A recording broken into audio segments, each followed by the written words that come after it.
Payment gateway নিয়ে বুঝছেন বা কিভাবে পেমেন্ট গেটওয়ের জন্য অ্যাপ্লিকেশন করতে হয়, একটা এলএলসি এন্টিটি ক্রিয়েট করার জন্য অ্যাপ্লিকেশন করতে হয়, কিভাবে আইআরএস এর কাছে বিজনেস ট্যাক্স আইডি ইআইএনের জন্য অ্যাপ্লিকেশন করতে হয়, এগুলো নিয়ে চিন্তিত।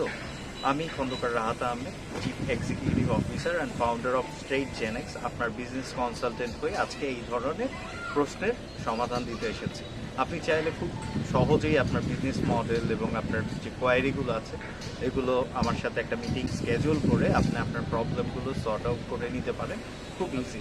ইউএসএতে একটা এলএলসি অ্যাপ্লিকেশন করতে হয়, কীভাবে আইআরএস থেকে এমপ্লয়ার আইডেন্টিফিকেশন নাম্বারের জন্য অ্যাপ্লিকেশন করতে হয়, এবং কিভাবে আপনি স্ট্রাইপ বা পেপালের মতো পেমেন্ট গেটওয়েতে অ্যাপ্লিকেশন করতে পারবেন, এগুলোর প্রশ্ন সব উত্তরগুলো নিয়ে আমি আপনাকে অবশ্যই সলিউশন প্রোভাইড করব। সো দেরি না করে নিচের দেওয়া যে মিটিং লিঙ্কটা আছে ওখানে মিটিং স্কেজুয়াল করে আমার সাথে মিটিং কনফার্ম করে ফেলুন। Thank you so much.